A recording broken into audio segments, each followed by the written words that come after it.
चुनाव आयुक्त कैसे बनाया, कोई गड़बड़ नहीं तो फाइल दिखाइए, सुप्रीम कोर्ट का आदेश। सुप्रीम कोर्ट ने केंद्र सरकार से चुनाव आयुक्त अरुण गोयल की नियुक्ति से संबंधित फाइल तलब कर ली है। अरुण गोयल हाल ही में चुनाव आयुक्त बनाए गए हैं। सुप्रीम कोर्ट में चुनाव आयुक्तों की प्रक्रिया पर आपत्ति जताते हुए इसमें सुधार की मांग वाली याचिका दायर की गई थी। शीर्ष अदालत मामले की सुनवाई कर रहा है।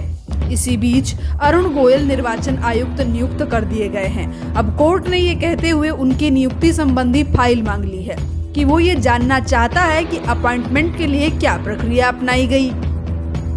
आपको बता दें कि एक निजी चैनल से बातचीत में संजय शर्मा की रिपोर्ट के मुताबिक सुप्रीम कोर्ट ने कहा कि अगर ये नियुक्ति कानूनी तौर से सही है तो फिर घबराने की क्या जरूरत है।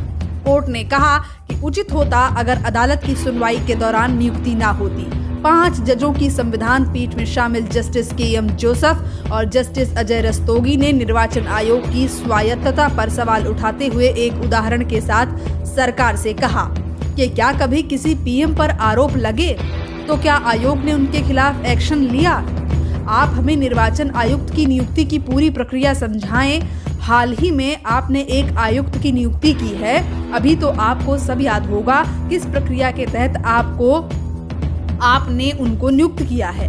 रिपोर्ट के मुताबिक सरकार ने अपनी एक दलील में निर्वाचन आयुक्त की नियुक्ति प्रक्रिया की तुलना न्यायपालिका में जजों की नियुक्ति प्रक्रिया से की थी।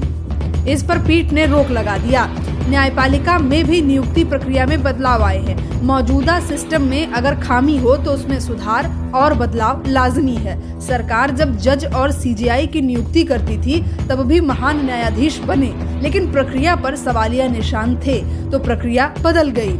पीठ में शामिल जस्टिस अजय रस्तोगी ने सरकार से 2 टूक पूछा कि वो निर्वाचन आयुक्त की नियुक्ति करते समय सिर्फ नौकरशाहों तक ही सीमित क्यों रहती है। इसके जवाब में अटॉर्नी जनरल ने कहा कि ये अलग बहस हो जाएगी। अगर किसी मामले में कोई घोषणा पत्र है तो सरकार उसका पालन कैसे नहीं करेगी।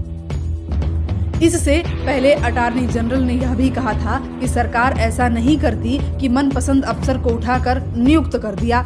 सुनवाई के दौरान जस्टिस जोसेफ ने टिप्पणी की कि हमें मौजूदा दौर में ऐसे CEC की आवश्यकता है जो PM के खिलाफ भी शिकायत मिलने पर एक्शन ले सके। मान लीजिए किसी प्रधानमंत्री के खिलाफ कुछ आरोप लगे हों और निर्वाचन आयुक्त यानी CEC को कार्रवाई करनी हो, लेकिन आयोग और CEC अगर यस मैन यानी कमजोर घुटने और कंधे वाले हों तो क्या ये मुमकिन होगा, यानी वो उनके खिलाफ एक्शन नहीं लेता है। क्या ये सिस्टम का पूर्ण रूप से ब्रेकडाउन नहीं है। संविधान और जनविश्वास के मुताबिक CEC को राजनीतिक प्रभाव से अछूता माना जाता है। उसे स्वायत्त और स्वतंत्र होना चाहिए। आयुक्तों के चयन के लिए भी एक स्वतंत्र निकाय होना चाहिए। सिर्फ कैबिनेट की मंजूरी ही काफी नहीं है। नियुक्त कमेटियों का कहना है कि बदलाव की सख्त जरूरत है। राजनेता भी ऊपर से चिल्लाते हैं लेकिन होता कुछ नहीं है।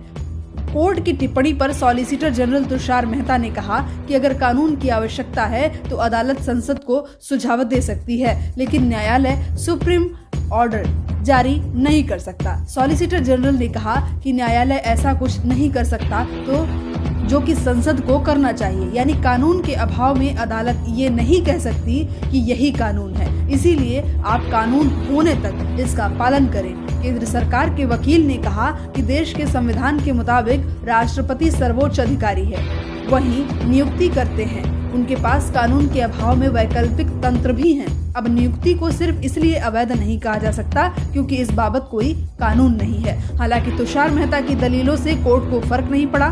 जस्टिस KM जोसेफ ने फिर नियुक्ति प्रक्रिया पर सवाल उठाते हुए कहा कि कोई भी सरकार अपने किसी हाँ जी यानी जी हुजूरी करने वाले या उन जैसे अधिकारी को ही निर्वाचन आयुक्त बनाती है। सरकार को मनचाहा मिल जाता है और अधिकारी को भविष्य की सुरक्षा, ये सब दोनों पक्षों को सही लगता है। लेकिन ऐसे में बड़ा सवाल है कि गुणवत्ता का क्या होगा, जिस पर गंभीर असर पड़ रहा है। उनके एक्शन की स्वायत्तता पर सवाल उठते हैं। इस पद के साथ स्वायत्त भी जुड़ा होता है। फिलहाल के लिए इस अपडेट में इतना ही। आप बने रहें हमारे साथ।